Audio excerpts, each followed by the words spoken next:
Hey, what up, everyone? What's up? What's up? We're back again with another podcast, another live. Appreciate all you guys for joining in. So, this time around, we got a hot topic that's going on that's affecting especially the Haitian community. But for all you guys that don't know, first off, let you guys know, my name, the Solo Traveler ORD. Thanks for joining in. Of course, don't forget to like, subscribe, and to hit that bell after you subscribe here. And also to my guests that are here, I'm joined here with Scorpio on the Go as well as Black Man Travels. Give it up for them, for being here. But, we wanted to talk about this subject that actually affects us. Before I even turn it over to Dumb, I wanted to give you guys my perspective of how this actually affects me as well, because for a lot of you guys that may not know this, only close people that know me is that, I'm basically Haitian American as well as Cuban. I'm actually mixed. I'm Cuban and Haitian. So, and of course, the Haitian side is on my mother's side.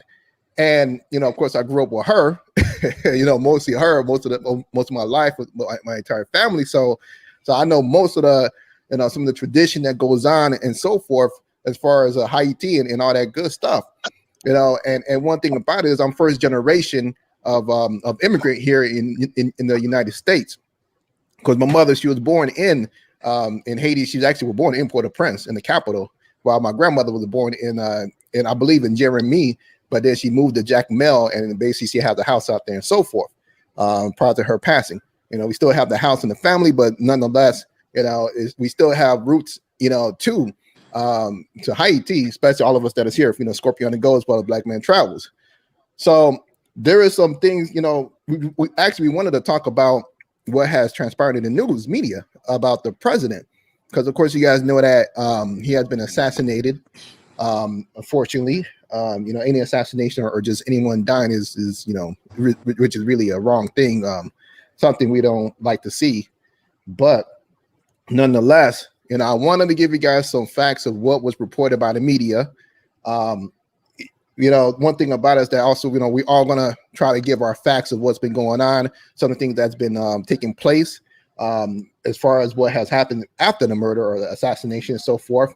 But I want to just let you guys know some of these detailed facts. We also have some videos of, after the fact of the killing. But first off, of course, the president, Moise, he was elected in 2016, but he didn't take office until 2017. I'm not sure what happened, why the reason why he didn't take the office a year after the fact that he was elected. But those are one of the things I'm kind of questioning, what was the reason for that? And one of the things that was going on is that, he felt that his term should have had ended in 2022, because what it is in Haiti is that, presidents were served for 5 years. It's not like how it is here in the United States every 4 years, and you can serve 2 consecutive terms, whatever. But the thing about it is that he felt that he should have had ended in 2022, and that was one of the strife that was going on from what it appears, as well as, while he was in office, he kind of somewhat dissolved the parliament. The fact that, he actually forced 3 Supreme Justices to retire early, as well as, the United States actually backed him with his with the year of what sorry, I can't even talk right now. But the year that he felt that he should have had retired, which was 2022, the U.S. backed him on that. However, at the same time, the U.S. didn't like the way how he was governing, how he was changing a lot of the rules and making, like, such as the Supreme Justices retiring, things of that nature. How he's trying to dissolve the parliament so he can have more power. That's what was being reported. As well as during while his presidency, there's been a lot of uprising, gangs, a lot of violence, and of course, the poverty that's going on. So that's some of the things that was affecting, his presidential terms. And plus, I've heard a lot of things that people wasn't, happy with what's going on and so forth. But of course, no one wants your president to die, be assassinated. That's the last thing you're looking for. But the last time, an actual president was assassinated in Haiti was back in 1915, and after that, the U.S. came in and helped out, or I'm not sure. It depends on how you want to look at it. There's so many things surrounding that whole subject, whatever. But, I'm going to leave that to someone else that wants to fill in the gaps about all that information. But nonetheless. Solo. You mean 1915 when the U.S. came and invaded Haiti and took all their gold? Yeah, yeah. So I'm But referencing that. You know, I mean, I could say how I really feel about the U.S. relationship with Haiti, how I feel about it, because we know how it goes. The history about how the U.S. backed the French after Haiti has became independent, and how they have put allow Haiti or made Haiti as an example to be the first black nation, but also to be struggling for this long. But there is so many things that we could talk about, go through. But yeah, I was referencing that situation where they came in with the military, the Marines, and stole gold and forced Haiti to put all their money, all their gold into the U.S. Treasury, and yeah, all that craziness. But one thing that we know is that the death of the president, basically there was roughly about was being reported, total of 28 suspects. Two were Haitian American from America, supposedly. I've seen other things that have been circulating, showing other people that was involved in the whole situation. But we know that two of them were Haitian American, while the other 26 were from Colombia per se, and these were hired mercenaries. But I'm gonna leave it there. I'm gonna go ahead and pass this over to Scorpio on the go. I want him to give us his perspective of basically his feeling about this, and basically how this affects him in his life. All right. Well, as a Haitian American living in the Dominican Republic, it does affect me. So I'm gonna kind of tell you about how I feel about this, and then a little bit of history that what is going on right now. So you can look it up.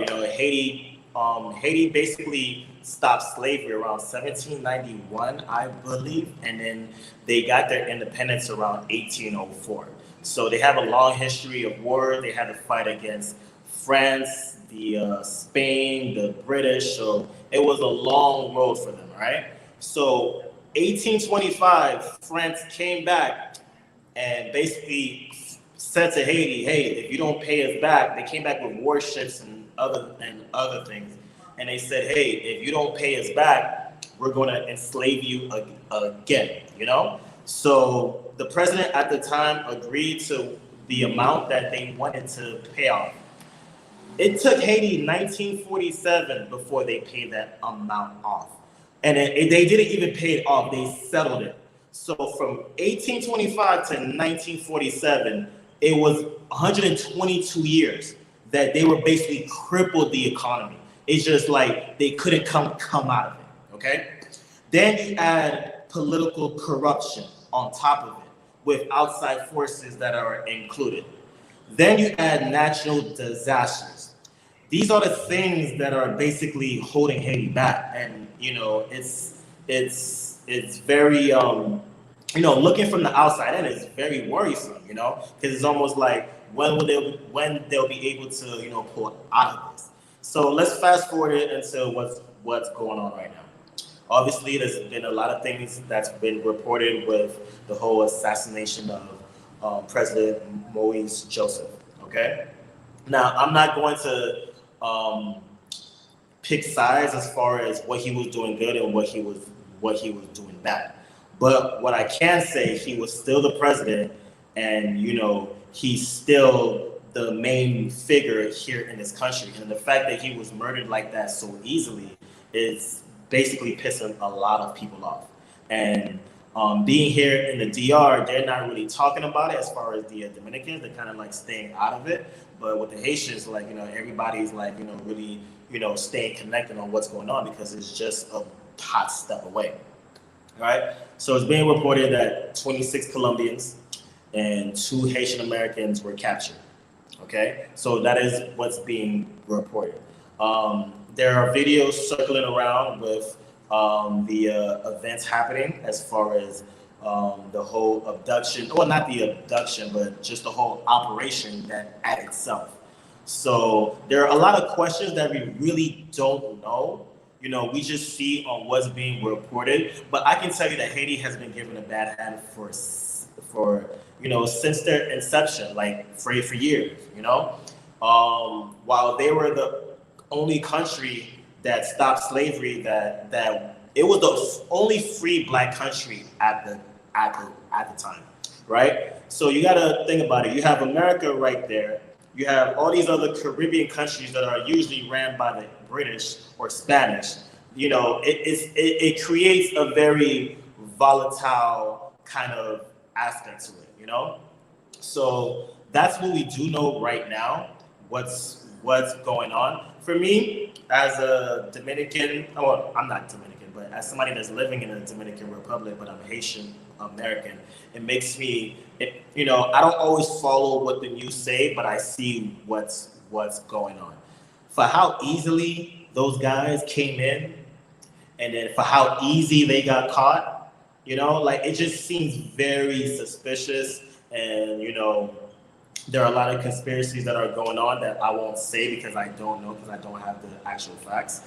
But I will say that if corruption wasn't a big deal in Haiti, if national disasters you really can't help with, but also the payment that they had to give back for gaining their freedom, they're the only country that basically had to give money back. Every other country was given their freedom at a certain time. It was just like, here, we'll give you your freedom, and we'll give you your independence. Haiti's the only country that actually fought for it. And then and also what I heard about that is that also that Haiti was trying to use the same price as when the United States purchased like Louisiana, that whole that whole area and the down south and everything, but they charged them like 3 times the rate. Brought that up because that's a whole nother thing. The Louisiana purchase, people don't understand. Haiti had a lot to do with that because France's biggest goal was Haiti because they was producing so much money for them. When they lost Haiti, they were so afraid of losing Louisiana for nothing because they lost Haiti for nothing at that time. They were so afraid of losing Louisiana, which was part of like a whole bunch of other states, that they basically sold it to the U.S. for pennies on the dollar. And then, the United States basically became the powerhouse as it is now because of the events that happened in Haiti. So, there are different layers in history that Haiti, that you can point to. And, it's a long history. It's a rich and long history. If you're Black, it's something that you would want to, look at. It's something that you would want to, have knowledge of because think about it. At that time when there was, slavery, think about it. A nation to overcome France. France was the strongest nation at the time, stronger than the U.S. So, it's almost unfathomable, But as far as what happened with the president, I mean, I'm very sorry about what happened. Like, I'm very upset about what happened, how easily it went through. And there's just a lot of questions. So I'm sorry. I think I've been rambling off too much. We want to get to Black Man Travels.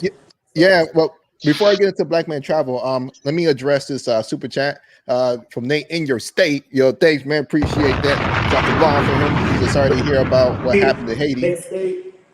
Yep, man. Appreciate you. And I'm gonna say what up to everyone that's in here from Don Jesus. What up, Don Jesus? What up, Big Frank Travels, man? Appreciate you being here, as well as Jason. Thanks for you showing up, as well as Travelmatic. Appreciate you being in the building. So yeah, I'm gonna go ahead and pass over to Black Man Travels and get his take on everything. Hey, what's up, everyone? First, I just want to take a moment to apologize. There's some background noise that we're actually installing my television. So if you do hear some background noise, my apologies. But just want to say, being Haitian, That's first baller generation. status. Can you hear me? I'm sorry, no, I'm saying that's baller status right there. Nah. Put the 70-inch up. But just being a Haitian, first generation. My family's from Okap, also known as Cape Haitian. Whenever you hear something like this in your own country, it's always bad to hear. And the fact that one of the first things when I saw that news that Scorpio shared with me, one of the first things that came across my mind was security. Like, where was the security? Most presidents have at least over 50 security.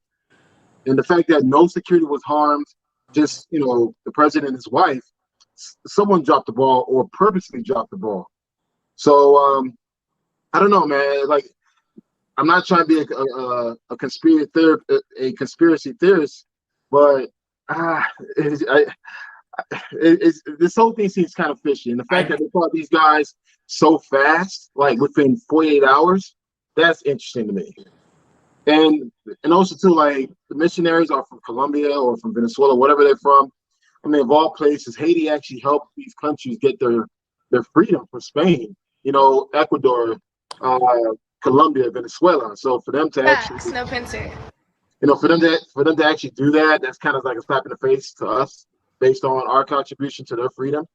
But overall, I mean, just to see a president be assassinated, and nowadays with technology, everything's being recorded. We're seeing things in real time, and to see all that happen in the morning nights and see his body, I actually saw a picture of his body. It's just kind of sad, man, and it kind of shows that how much other people shows their respect and interest in Haiti. The mere fact that this is all planned out beyond just someone just wanting to kill a president. Yep. So I do agree as well. That's one of the first things that came to my mind was security, because how was it that they were able to get in there that no problems, untouched? So that was like one of my big questions that I had as well. But yeah, we got a comment here. We got from Jared. It said, 3 Goats Kings on live. Hey, Scorpio, great video you did with the solo traveler in Colombia. Amazing video. Hey, Kendall, love your drone work. Keep up the good work, brothers. God bless Haiti. What up, man? Appreciate you, man. Got to get you back on the show. What's up, Jared? So I don't know if you guys want me to. I could share some of the videos and pictures that actually had transpired just recently. If you guys want to see that, I could share those. Yeah, sure. Yeah, let's get that rolling so people can. Those videos and images are now all over social media. So go for it. Yep. All right. So let me bring it over here. Of course, I'm not going to show the blood and gore because we don't want, I don't want to get any issues, any strikes on that. But here, let me go ahead and bring this over here. Share my screen. There was a video of them capturing a couple of the assailants of the community doing that. I'm not sure. Oh yeah, video I can share that one, which I felt was good, but I mean, Black Travel's already said he's not a conspiracy theorist, but for how easily they did it and how easily they got caught, there's just so many questions. Who are these guys? Are these really the real masterminds? Who paid them? The Colombian government has already said that they had nothing to do with this, so credit to them. But 26 of their nationals were part of this, so that does raise eyebrows. So, so just a lot of questions that you really just can't, take for face value on whatever they put out there, because the media is going to feed you what they want you to believe. So, let's get to the video. Sorry. That's true. So I got this first video. Let me know if you guys could hear this as I play it. Shoot. Hold on a moment. I got to fix something here. Hold on. Let me fix my playback. Sorry about that.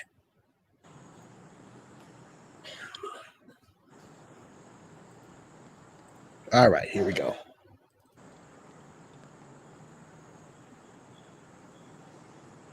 Yes, that's one of them. Can you guys hear it? You can't hear it, but you can see it.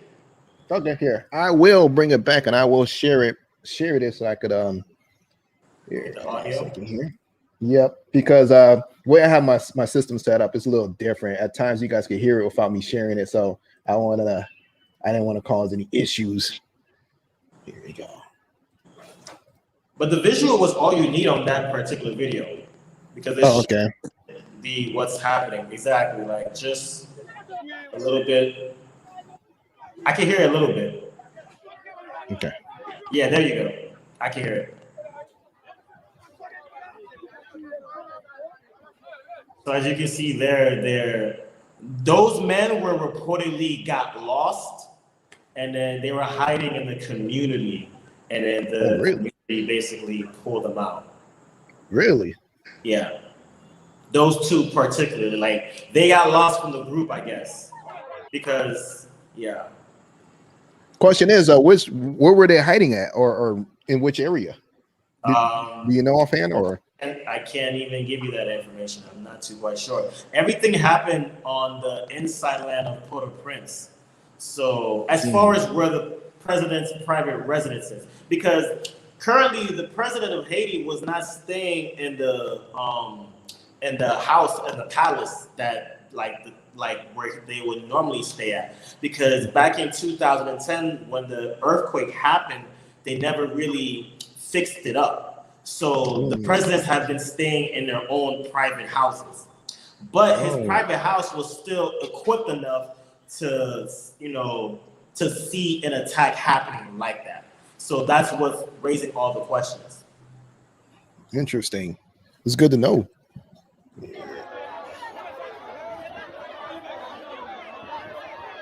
Of course, these are the two guys that got separated. He got lost from the group. That's why they're by themselves. They probably ran a different way. And but I'm gonna tell you from what I see from the there's a video of of men outside, and they have a man on the floor, and you hear audio with somebody saying DEA or DEO or yeah, exactly. And then during the reports, they said that some of the men were speaking American English. There was no American English man being apprehended during this whole entire ordeal. The two Americans, they were Haitian Americans. And from the audio, it doesn't sound, just for me, it just doesn't correlate to those particular men, the Haitian Americans, So, and then what's being reported right now, there are 8 people on the loose that haven't been apprehended. So, really? Yeah, so, politics is very tricky business, Yeah, when this was first reported, I was thinking that it was just like maybe 2 or 3 people, but then as more information started coming out, and I'm like, whoa, 28 people was involved in this, and then you start seeing more. 28 seemed like a lot. I didn't think it was that much, but it was definitely more than 2. Definitely more than 2. Yeah, because I was thinking maybe maybe 2 people went in there to gun it down, but probably like 5 the most or something like that is what I was thinking, but. Oh man, that's deep. Here's another video. Maybe this is another video of after they captured some of the people. Yeah, so these are the accused men of the whole operation. As you can see, they all look more South American, so Colombian, as reported. And yeah, man, they're trying to save their face, trying not to show their face for the most part. And it looks like a very serious situation right now. Well, it looked like one of them got hold on a second, let me bring it back. You see that guy in the back, he got the beating. Hold on. That guy right there, he caught it. He wasn't playing with him. He's bleeding from the head and all over. I would just have to say this. Like I said, for how easily they went in and how easily those men were caught, you just really don't know. It's all very great as far as the puzzles being put together. Yeah, that's true. Here's some of the guns that they actually caught with them. So they had some assault rifles and some heavy artillery weapon. Oh, definitely. Whoever was involved with this had money. Whoever did this was these men were paid. I would say that much. Missionaries are no joke. They get paid. So, the weapons that they got, I would just like to know how exactly did they apprehend most of them? Were most of them together? Was there a firefight? Like, they was reported that 5 people were killed, 4 to 5 people were killed during a gun battle. So that's what's Hmm. being reported. And then they have 28, and then they had 8 that is supposedly that hasn't been captured. So 20s, what, 28 plus 8 plus 5. I'm not good with math, but you add that up, that's how much people that are allegedly were involved. Yeah, there was I saw the news article or video of basically the next day, like they're showing by video like the gun sounds like going back and forth from the gunfight. And I was just like, whoa, that was going on for at least about 40, 50, even a minute long. That's all you hear, just bullets flying. So that's deep. We got more pictures of them. And let me make sure I don't. But you know what I also want to say? At the end of the day, time will really tell on what's going on. Like, maybe these are the men, maybe these were the men involved, but who were the masterminds? Who were the ones that put all this together? Because um, it had to be in a foreign country that Yeah. wasn't Colombian. Because Colombians don't have any reason to do that. Like, there's no gain for that. And then Yeah. the Colombian government already came out and said that they weren't involved and they're going to do everything that they can to help the Haitian government resolve this. But who does have interest in what's going on in Haiti, in Haitian politics? And Yep. you just go back from history, you can just see a pattern. So, I just want everybody to kind of just keep that in mind. So as you can see Yep. here, you have the guns that they supposedly apprehended. Looks like a lot of ammo. So whoever was involved was very, um, they had enough weapons to, do what they had to do. So um, Yep. And I'm then they had actually a surprised that they actually got caught like so easily. I would have thought that they would have just went, down for the cause, but guess not. Yeah, yeah, and of course we know that DR, they closed their borders too. Right after they found out about that, they said They they closed closed the they closed the borders, and also they closed the airport closed. airports. So they Yep. wanted to make sure that whoever did this supposedly wasn't going to get out. Yep. But from the time that it happened and from the time that they apprehended the suspect, it was a good 12 hours. So you don't know what can happen between 12 hours. So, Yeah. I just wanted everybody to All you need is just 2 hours, if that's that. it. You could be you gone know. 2 hours, really, because it was reported that it happened at 1 a.m.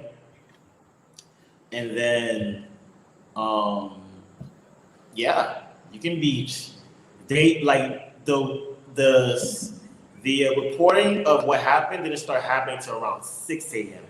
because that's the Mhm. time that that's when you started seeing the reports come out with like different outlets. So around 6 a.m. was the earliest time that day, and then about 8, 9, it was just blown out there. So, and then they weren't caught until the next day. So Yeah. it's hell of a amount of time to whoever were the it's just a lot of time to get out, honestly. Yeah, true, true. See, they had a drone and everything, so they're around some real real stuff. Hmm. Um, of course, Um, more. there's a video of all the men going inside of a jail. I'm not sure if you have that one. You know what? I thought I had that one. I'm gonna I see if I actually could have try it. to. I would have sent it to you, but there was a group of them, and then they're just walking, just walking in, and then yeah, that's what it is. But it's reportedly 26 Colombians and 2 Haitian Americans. So that's what's going on right now. And then if you there's a news station in Miami, I believe it's CBS Miami, that Mhm. they interviewed one of the Haitian Americans' brothers, and he said there's no way that his brother would have done something like this. So you know he feels from the way he said it, he feels like his brother's being set up. Now I just want everybody to keep that in, just keep that thought. Like, that's what his brother said. Now, he could be wrong or he could be right. But, that's just a lot of, things that are happening. And then I'm sorry to even say, but then also with the men, they also reported that they claimed that they only went there to be translators. So they weren't there actually doing militia work. But, it could be a cop-out also. So here I found the video that you were talking about them walking into the jail cell. Yep, that's it. Exactly.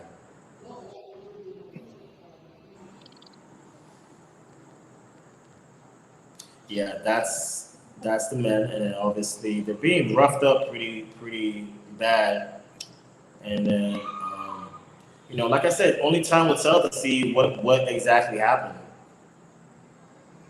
Yeah, exactly, man. It's gonna take some time. Even they're showing off the tags, the license plate tags and everything that they were using. Of course, I heard that they burned the Jeeps, the cars that they roll up.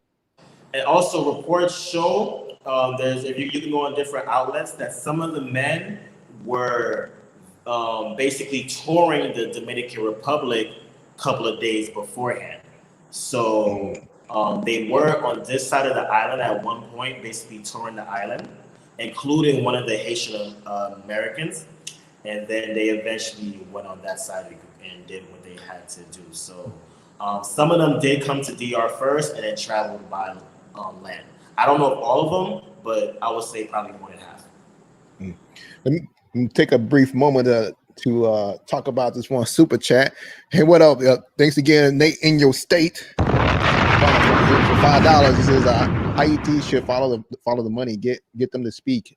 Find their boss and get a motive from El Jefe for the hit. Colombia might be under scrutiny. Yeah, we were talking about that, but yeah, we just you definitely got to follow the money. That's definitely where it's at. That's how we'll be able to figure out what's going on and who did it, who's the boss. It says right here, I hear that Haiti has ports that can move drugs to the States, and the president was interfering. Well, that's all speculation. What I can tell you that Haiti doesn't have a navy. Haiti doesn't have an army. So if you were in that field of work, it may not be that hard to get things in. That's just all I'm saying.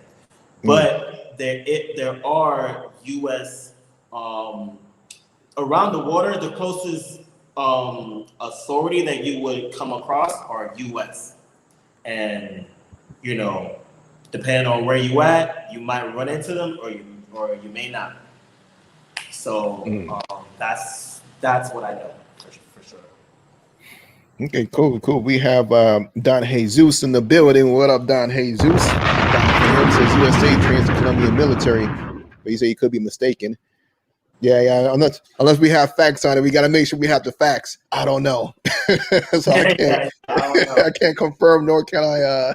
What I can say is, if you have enough resources, enough money, you can go to anywhere around the world and pay some dudes enough money to do what you want them to do.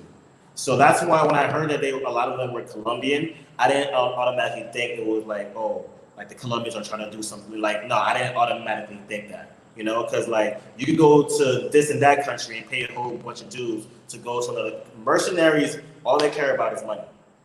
Yep.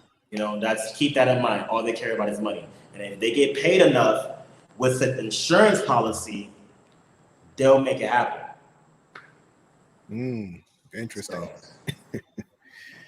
Yeah, man, that's a whole nother story, or a whole nother different event dealing with the underground of mercenaries. Of course, we only know what's been taught to us from like a lot of movies and things of that nature, but be able to hear about that, I'm sure that's a whole different story.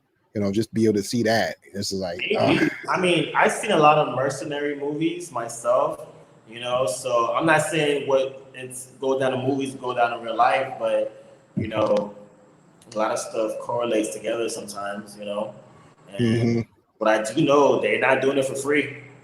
They ain't doing it for free. Exactly. No one's doing that for free, especially risking their life. Nobody doing that for free. you're getting handsomely paid. Handsomely. Exactly. Unless you got your own vendetta that you just, you don't care and you're looking to kill yourself. You know how a lot of these dudes, here in the States that go on the killing spree, and usually that supposedly lone wolf most of the time, so. Exactly. And I don't think you can get enough Colombians to have a vendetta to do something like that willingly. You can just find a couple of them, and then they hire a couple of their friends, and then they set out a plan and go do what they got to do. So, who knows? Maybe that there's more people involved that are bigger forces that didn't get caught, and then these people were the fallout guys. Like that's another conspiracy theory right there, because that is possible. That is possibly that can happen. Because I just find it very odd that they got inside so quickly and got caught so quickly. So I'm gonna pose this question to the group. So, for him getting killed, do you believe it's based upon because he overstated his term? Well, definitely. You talking to the group? Sorry. Yeah. I mean, definitely. Based on what I've been hearing, is that he wasn't really the great president or a good president at that. They felt that he was very, very incompetent and was somewhat selfish, just always looking after taking care of his needs. But let's be real, what other Haitian president has been very giving to the Haitian people? And it's just like, most Haitian presidents have the same track record. They don't really do shit for the country. So when I hear these things about the Haitian president, I'm like, okay, what's new? But still, it doesn't give him the right to be murdered and to be assassinated. So exactly, because there've been so many coups going on, and so many attempts. I'll be hearing a lot from the family, like, a lot of times presidents they're constantly getting kicked out of office because people don't like them or not happy with the stuff that they do and so forth. So, I remember growing up hearing a lot about that. So. Yeah, there's been so many different coup d'etats that's happening within the country. I would say dating back with the Aristide regime. He got couped twice. And he was the last Democratic president to be in Haiti. So, I don't want to go too much into that part, but everybody can look up about him. But he was doing things for Haiti that people seem threatening. For instance, he called for reparations back from France. He doubled the minimum wage. At the time that he was in, it was $1 a day. He pushed it to the $2, and then the elites of Haiti got upset about that. So so there's just so many things like that happens in that country that makes it very difficult to stay on the straight, to basically not be corrupt. And you can look up this video on YouTube, but there's a story with President Aristide basically saying that when the U.S. the second time they couped him, they took him to the airport, and that's when they forced him to resign. And they basically said if he didn't resign, they were just gonna leave him at the airport and drive off. And he took that as if like they're gonna shoot him down. So he signed it, hopped on the plane, and cleared it. That was during his second term of him. During his second term. When he got on the plane and cleared it, what's being reported that military from the U.S. drove him to the airport and basically told him that he had to leave.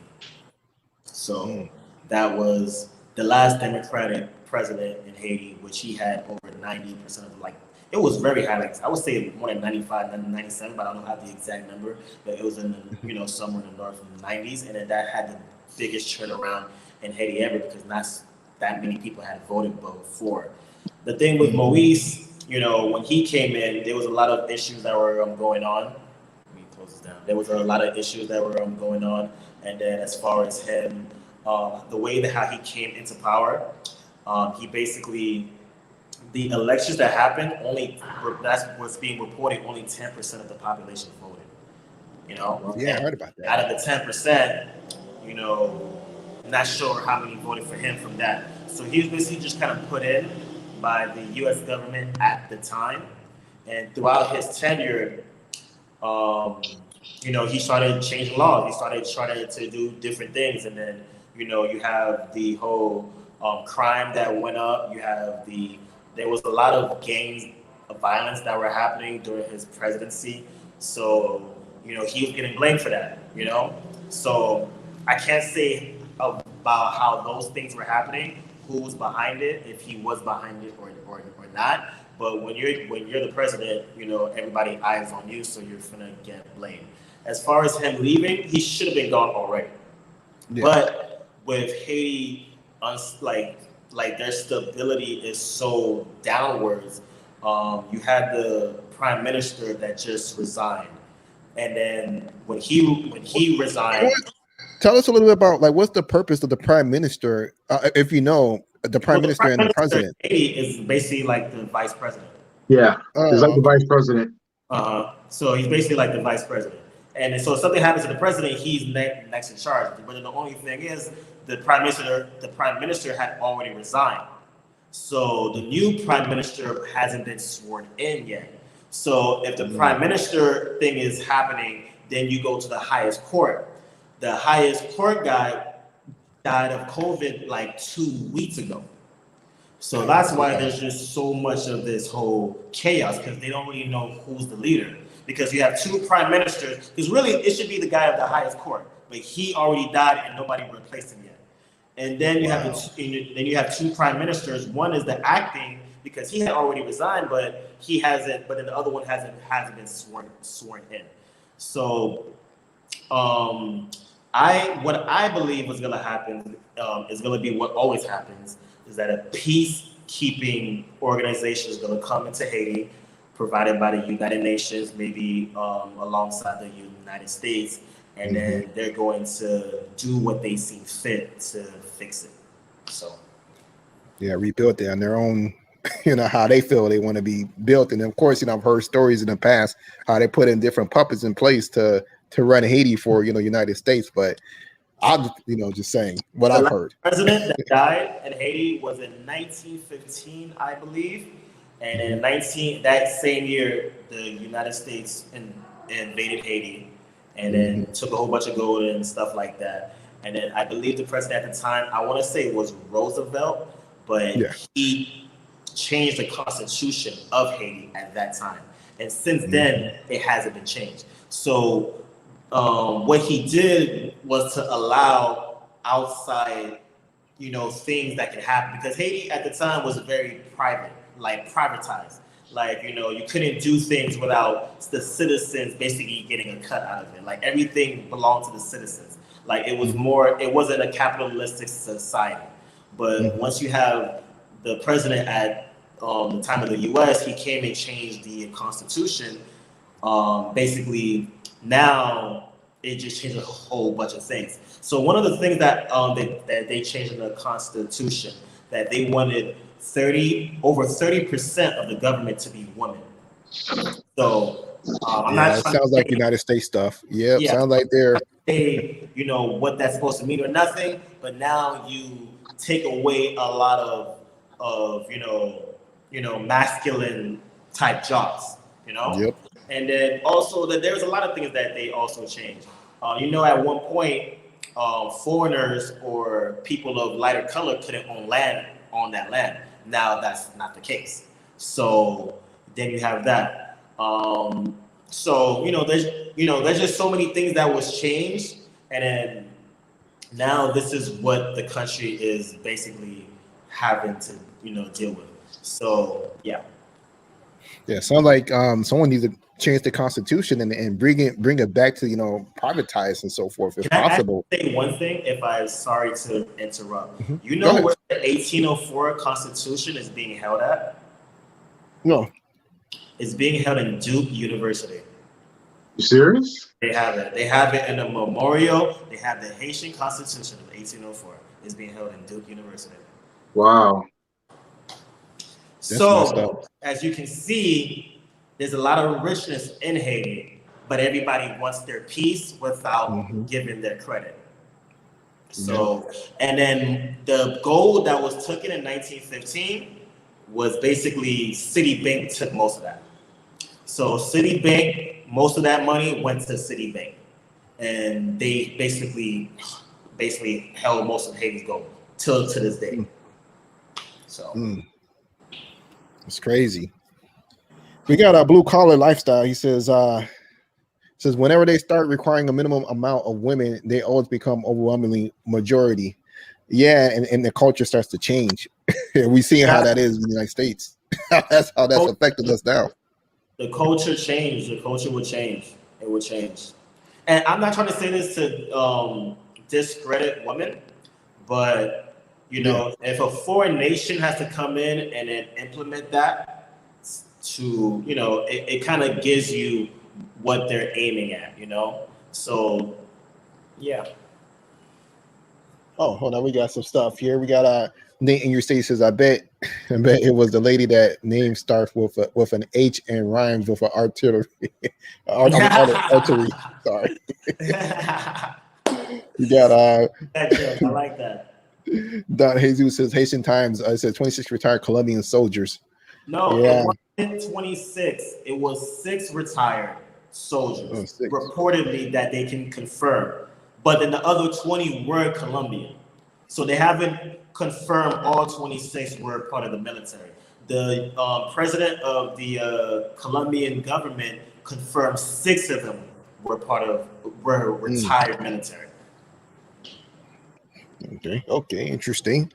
So with this being said, with so much, basically you touched on the fact that the UN might come in and refix it. Do you think that there's enough internally that could be done for them to fix it themselves, to avoid the UN from coming in and the US from coming in to poke their heads and start messing things up, meddling and so forth?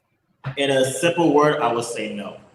Because from what I said, there's no active really prime minister, because there's like technically 2, and because of the highest judge of the court died of COVID, now it gives a foreign nation an even better. This is the perfect time to come in and be like, hey, we have to keep the peace, because there's no leader.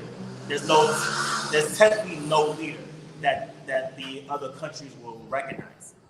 And when you do that, you bring in your own peoples, and then you bring in your own interests, and that's when things get messy.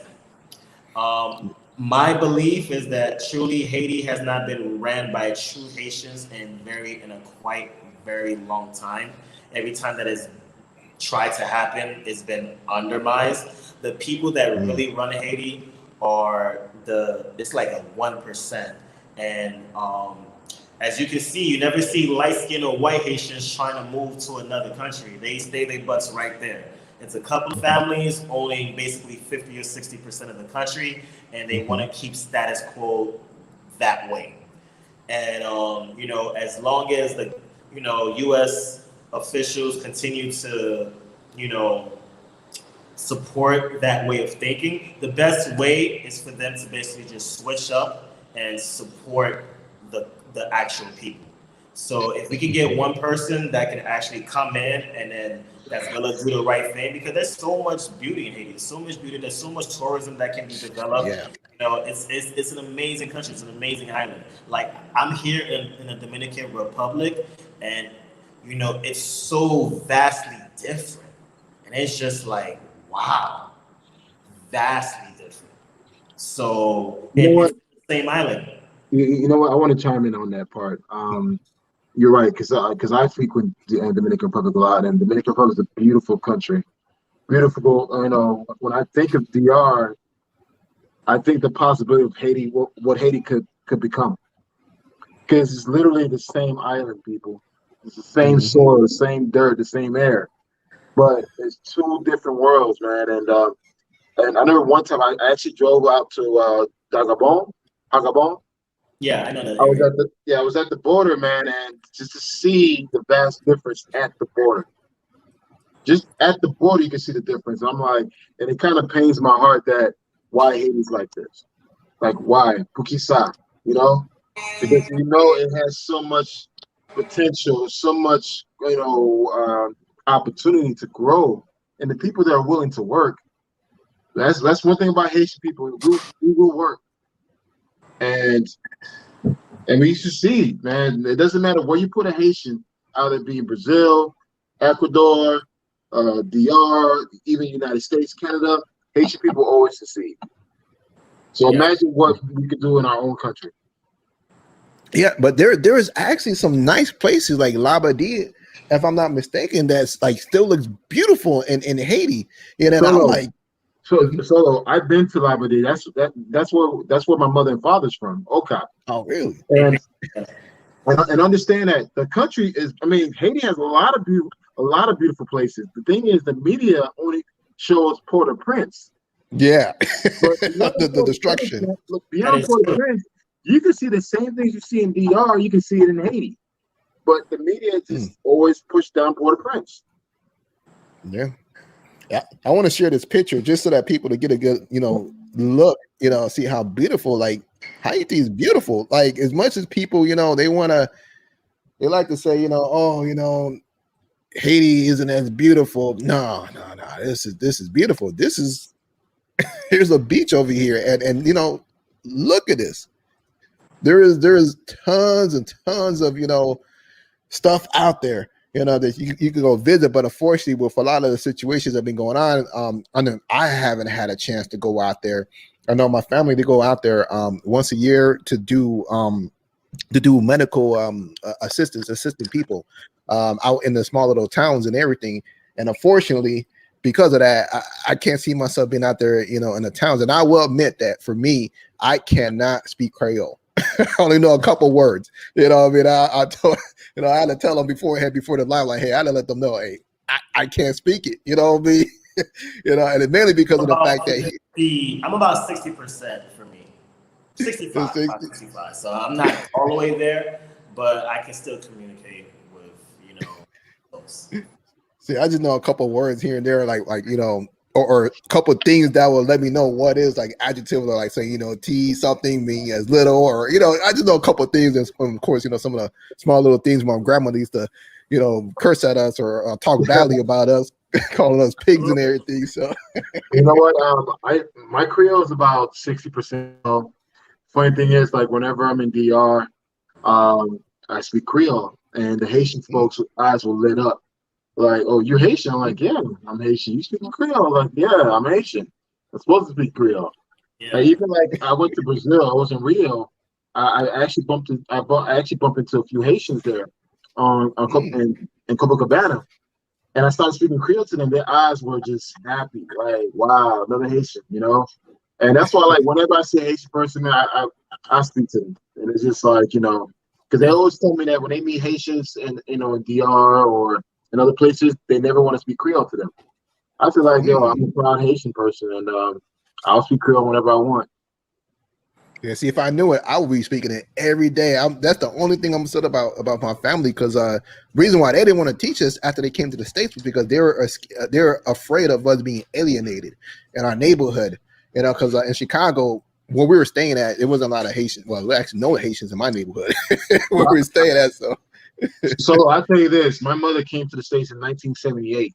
So that part I experienced. I experienced the late 70s and 80s of being harassed as a Haitian, being called, Haiti eat monkeys and we eat cats and we brought AIDS into the country.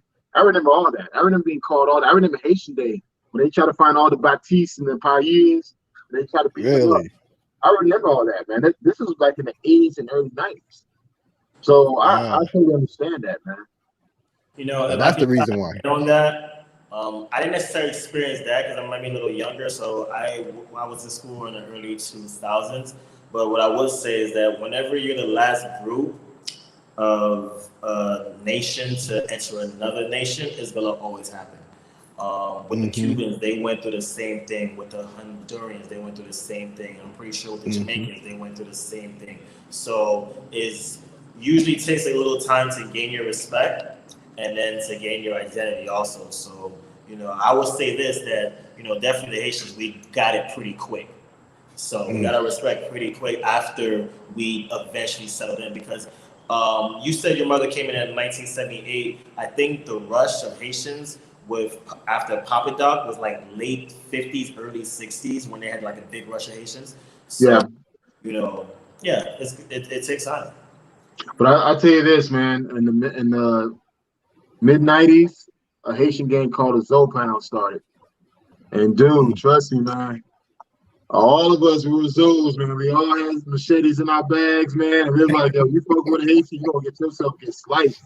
And I'm trust from me, a lot Miami, of kids so I'm got very sliced. familiar with that. A lot of kids got sliced in Miami, man. And they knew not to mess with Haitians anymore. And after that, everything changed. And Wycliffe came in the picture. And that's it, man. We were like, Yeah, I remember that. I remember hearing about all that. At the paid. So by the time I came in school, we was already good. But yeah. yeah, we do, yeah, there was a lot of hating going around back then. So Oh yeah, we got Kenneth McDonald. He says, "Salute to you, solo traveler. You my boy. I stayed in Tinley Park, Illinois, outside Chicago. Hey, what up, man? I'm out here in Cal City, man. So I'm close to you. We're about 20 minutes away from each other, I used to man. live in Chicago, man. I used to live in Chicago. Yeah, that's right. You were living up there in the good neighborhood. You like Wicker Park, I think it was. You know what? When I first moved to Chicago, I lived in Humboldt Park. I lived in Little Puerto Rico, man. Well, let me tell you this, man. I was in Little Puerto Rico. They, dating some of the Puerto Rican girls. And some of these lady key members throwing their signs at me. I'm like, yo, I ain't no gang member, man. Why you throwing signs at me for? Obviously, they saw I was talking to the Puerto Rican chicks. Then from Humboldt Park, I moved to Edgewater. Okay. Yeah. The funny thing is, my grandmother's house is in Humboldt Park, but it's like the outskirts of Humboldt Park with K-Town. So you're in the hood, bro. Yeah, yeah, it's out there, man. The funny thing is, we saw the neighborhood how it changed. Like when she first got the house and everything, it was like predominantly more so like Polish or maybe white or so, and then things just started changing. Yeah, it's all black now, but things are changing now. Now it's becoming to be more so just Puerto Rican because my aunt, they're moving further west. Yeah. So they're extending over and south as well. Because my aunt, she still stay out there. I got two aunts that still stay like down the street from where my grandmother's house used to be. I mean, they still own it, but the fact of the matter is that you can see everything is changing now, and I'm like, oh, okay, this is interesting seeing this. You've been here for so long, you see so many transitions. It's crazy. Yeah, that's Chicago for you. But one thing is, one thing again, we as Haitian people, we're fighters. We're believers. We're scholars. So whatever perception that the media gives about Haitian people is always the opposite, man. We come here to work. We're hardworking people. We don't care what we have to do to get the job done. We'll get it done. But you best believe our kids will do better than us, and that's something that we actually install to all of our kids. Facts, no pencil. That's facts right there. One thing I've noticed, I don't know if you guys experienced this or so, a lot of the ones that I've actually, Haitian families that I've bumped into, it seems like they're always trying to make their kids to be doctors, lawyers. It's like the big thing of making them, the pride of them being a profession. I don't know if you guys dealt with that or so. I think that's more of African-centric kind of thinking, because you see a lot of the Nigerians doing the same things.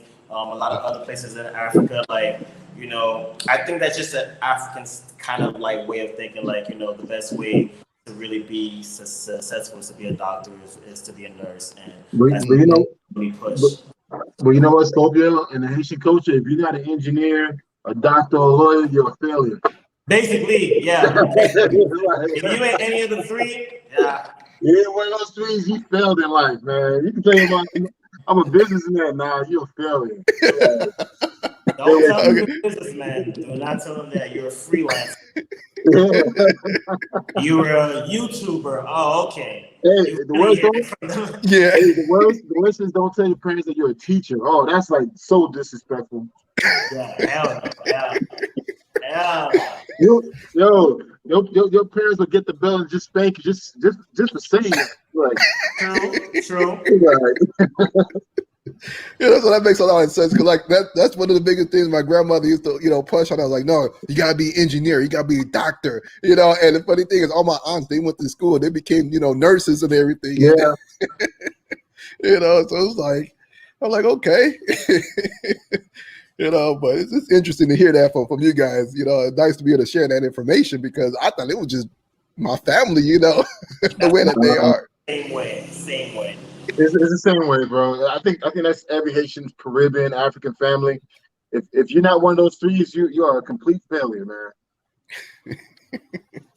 And don't be Oh, man. surprised if they don't show up to your graduation either. Yeah. Oh God.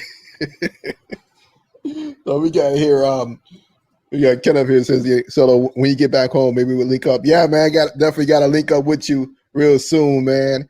We got AGE. He says, think I'm going to book a flight to Puerto Escondido in a few minutes. Cool, man. But yeah, man. So as far as the future, what you guys think about Haiti with travel? Do you think that it'll be, when would be a time you think would be a actually a good time to even travel to go out there or so? I think Maybe. honestly, I think traveling should not be a factor right now. If anything, just hold off until maybe another year. Just things are just totally unstable. I mean, before the president was killed, I mean, people were being kidnapped and being sold for ransom, and it's just not a good current state. If anything, if you want to go to the island, go to the DR side, go to Puerto Rico, go somewhere else. But I would not recommend anyone to go to Haiti at this time. I will have to echo the same thing, unfortunately. I have people in Haiti. From what they're telling me, it's not as widespread violence as people would make it seem like, but they would also say they would recommend people not coming. So that's just from people in Haiti that I know personally. So, yeah, so as far as the future and, what can happen with Haiti, it's going to take we just got to see because I can say what I would want, but at the same time, everybody wants, for the country to be better in some way. And, as far as the details on how it will go down, as what's going on right now, it's chaotic. So, Yeah. only time will tell. Yeah. Especially the way that you're broken down and how the whole government is set up right now, and it just, it doesn't look right. But the interesting fact that I saw, they were saying they're still going to hold elections at the end of this year for the president. So that has to go. Yeah, of course. Yeah. That was going to happen no matter what anyway. Okay. So him alive or not, he had to go eventually. Yep. So with that, I mean, I'm thinking now, since you weren't trying to intervene, well, if they try to intervene, how would that affect it? Like, would they intervene with the election? Is the question. Have you ever heard of the Bay of Pigs? If you're familiar with the Bay of Pigs, it was an operation that happened that they went against with Cuba. So basically, they staged something. They staged an event to basically try to go ahead and invade Cuba, but it didn't work. It didn't work. And that's kind of like almost what they can do here. They can stage an event that happened, and then they can come in as if they're the saviors. And then, unfortunately, depending on who's running things, they can either have the same agenda, which normally they do, or they can actually give the Haitian people some breathing room and then let real Haitian people that has their interests in heart to come out of this. Because if you just go to the 1%, one elite, their interest is not aligned with 98% of the country. Exactly. I feel the same way, and I'm just like, Hey guys, sorry about that, but I have to log off. I gotta go take care of something. Okay, no problem. Hey, thanks for having you on, man. Definitely appreciate it as always. You coming in and joining in. No problem, man. Later. All right, catch you later. So we got a question here. So we got Kenneth McDonald. Oh, what's that? I don't know if it's me, but I'm hearing a lot of static. Let me see here. How is it now? Do I sound like I got a lot of static? I don't know. Maybe it's just mine. If anybody can hear static, let us know in the comments. Yeah. How about now? Yeah, I'm hearing the feedback of the static as well. Hold on, let me see if it's on my side or so.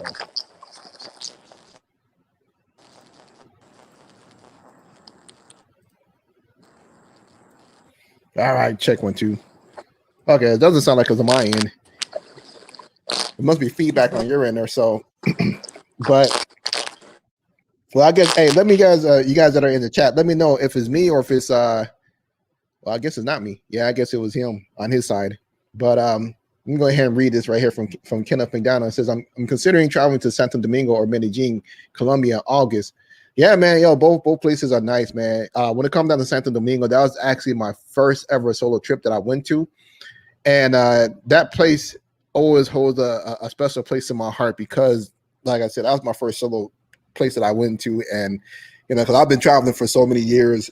And that was like the first time I was like, you know what, instead of me going with somebody, you know, traveling either with, you know, a significant other or just traveling, you know, with the family, I did that one and I fell in love with the city. I actually enjoyed it. However, Medellin, Colombia, it's like my number one love. I love being there, you know, something about Colombia because I love the culture. I love the way people act.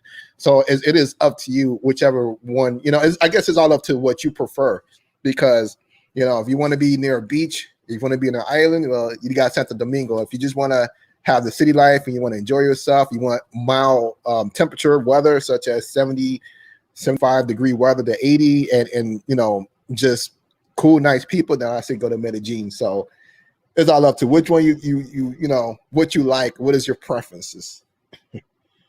So over here we got Nick. He says, who do you think is responsible? Who do you think is responsible for the assassination, and how could they so easily get to the president in the first place? Appreciate the insight. Yeah, so that's one of the things that we were talking about beforehand. Early on, we were talking about, you know, about security. How did this even happen? You know, these were some of the questions that we had, and we don't know. No reports has been reported regarding who is behind the assassination. All that we know that so far, 28 people has been caught. 2 of them are Haitian American descent, and the 26 are actually, you know, Colombian descent.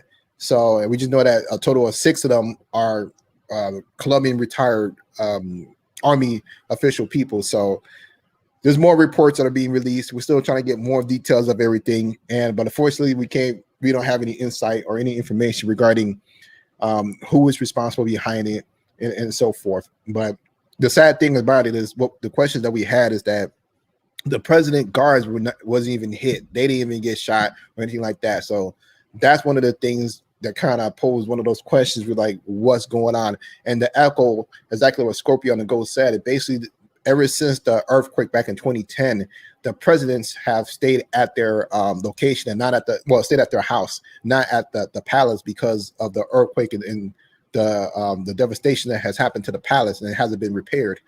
So he had a nice little campo, but nonetheless, it still didn't make sense that people were able to infiltrate his campo to, you know, to kill him, which doesn't make any sense. We have AGE says, I just left Colombia after 6 months, loved it. Lived in Medellin, visit San Andreas, Salento, Finlandia, Villa de Cocora, Cartagena, Parque Tayrona, and Naki Guachilito, if I said those correctly. So, yo, man, that's nice. It looked like you had a good time out there. You know, some of those places I need to go visit myself. You know, for me, I'm mostly been to most of the main places, but San Andreas, I love San Andreas. You know, I always promote San Andreas to everybody. Tell them if you know, if you want to get a good beach life, if you want to enjoy a beautiful island and beautiful water, go to San Andreas. It's cheap right now. And of course, well, not of course, but actually American Airlines, they've just extended flights from America to San Andreas. So I'm predicting that prices may start skyrocketing once a lot of Americans find out about San Andreas, and basically it's going to be game over. Things are going to start being extremely expensive. Right now, it's cheap for us, and it's a destination, a tourist destination, so they will nickel and dime you. But if you're American, it doesn't really affect you. It's just irritating that they're nickel and diming you. But I could only imagine if you're Colombian and they're trying to nickel and dime you, you'll be like, you know, what the hell? What's going on here? So that's one of my things about it. But, you know, I might have to get you on the show, AGE. You know, tell me about some of those other places that you've been to, you know, because some of those looks really good, and I would like to find out more information. So, you know, hit me up on the side if you can, you know, through Instagram or whatever, you know, and we definitely got to chop it up. Yeah, so it says Kenneth McDonald says Santo Domingo was my first country I went to. Also, loved it. Been there several times. Know my way around there very well. I do not like Cartagena. I went to Container Colombia in April. Okay, nice. Yeah, man. Cartagena's a little different. I actually enjoyed Cartagena. I went out there with the wife and everything. We had a good time. I guess it depends on the situation, what you're looking to do out there. And I know a lot of single guys, a lot of single people go out there, have a good time as well. It also says, I think I already read this one here. Yeah, for some reason, yeah, I already read that one. But it looks like all my panelists has dropped off and everything. So I guess they must have had internet issues. I think Scorpio on the Go must have had internet issues because he was reporting live from Santo Domingo. From Puerto Plata area. So because of that, his internet isn't the greatest, but I definitely appreciate him being on the live, providing us all those facts and everything. And of course, go check him out. He has his own channel as well, Scorpio on the Go. Look him up, especially look up Black Man Travels. Black Man Travels is on Facebook. You also check him out on Instagram as well. Spelled out the same way that you've seen it on here. So, check those guys out. Definitely appreciate them being on the show. I got to give it up to them, for at least taking the time out to even talk about this subject. And I'm definitely appreciative of that. So, hey, I'm going to end the show right now. Let me go ahead and give everybody a clap. Appreciate everything. Appreciate all that they've done. So definitely, this was a great show. So I'm definitely happy about that. We were able to, come together to make this happen. So, but hey, this is your boy, the Solo Traveler. Don't forget, subscribe this, and don't forget to share this. So all I can say is we're out.